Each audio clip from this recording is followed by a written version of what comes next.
To God be the glory. Lord, and the Lord says, in all things give thanks. And I thank him for being so faithful and loving me and loving us unconditionally and encouraging us in all situations. So I thank him for his faithfulness. He's an awesome God.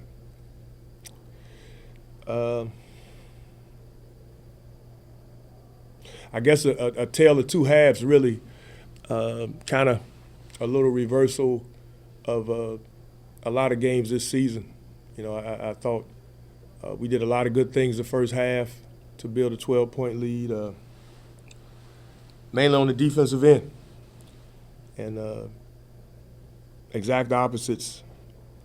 First half, we holding a 32% shooting. The second half, probably the worst field goal percentage defense in a half that I've ever went through. 75%, 15 for 20. They missed 5 shots for the whole game in the second half.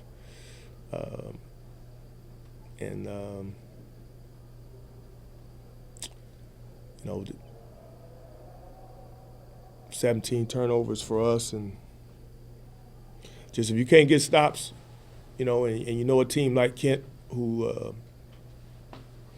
is trying to win a regular season championship, they're not going away. And when you got a competitor like Singletary who just is probably the best playmaker in our league. I mean, he just makes plays. He's just a tough cover. And he made plays in the second half. He challenged our big guys. He had 5 assists. I mean, he's a playmaker. And, when you don't guard, you can't let teams shoot 75% from the floor. Just can't do it. Questions?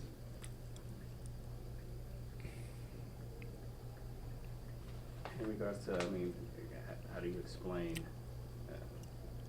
allowing a team to shoot 75%? Well, again,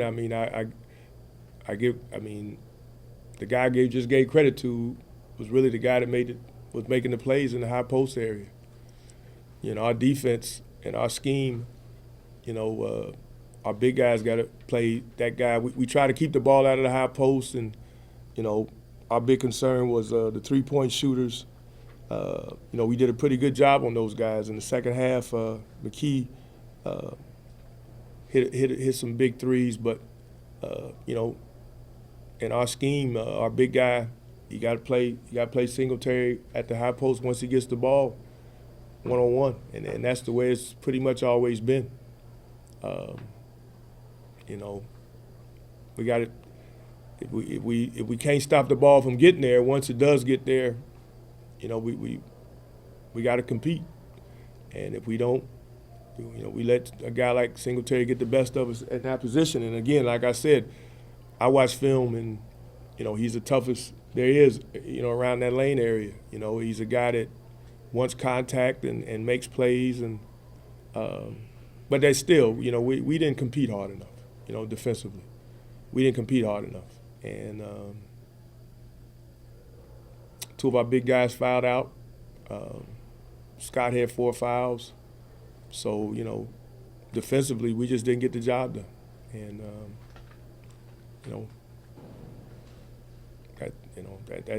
that's why we didn't win. And we hurt ourselves. The turnovers hurt us, and we had some possessions that could have been better on the offensive end. But again, you got to get stops, and you can't allow teams to shoot 75% from the floor in a half.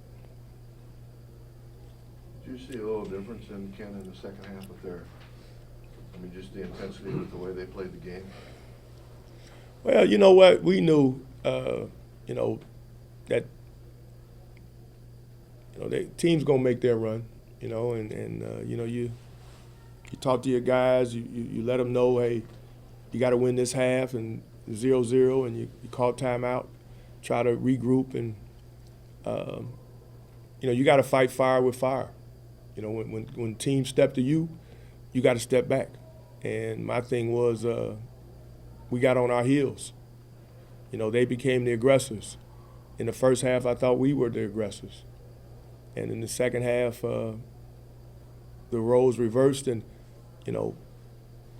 when that happens, we got to have some fight, some get back. We got to step back at them. We can't stay on our heels. I thought Otis, he played with some fire, and he played. God bless you. He played, with a competitive spirit. I thought he really tried to step up, and that was good to see. But we got to do it as a team, and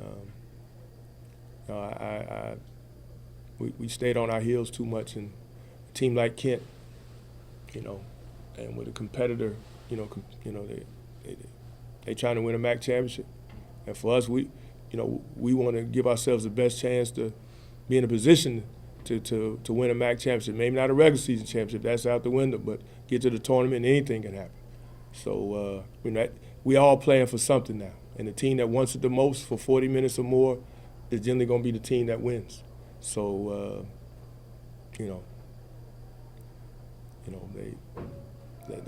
I thought we weren't the aggressors. We stopped being the aggressors and got on our heels. Were the turnovers a result of their good defense, or maybe poor decisions on BG's part? Or? I think they usually do a lot of trapping, but they didn't do as much. I thought for the most part they were turnovers that we could have avoided. It hurt us when Scott got in foul trouble. We had Scott and Eric in foul trouble, and Otis got in foul trouble. So we had 2 or 3 of our starters that were in foul trouble. We played some guys in some different positions. We played some of our young guys. And, it's with our zone, as you can see, Scott is one of those guys that's kind of invaluable for us because we really don't have anyone that does what he does. And when we go small, we're a smaller team, and we're not as good defensively or on the board. So, we need everybody to play well and to step up and compete. And, they stepped to us, and we didn't respond the way we need to.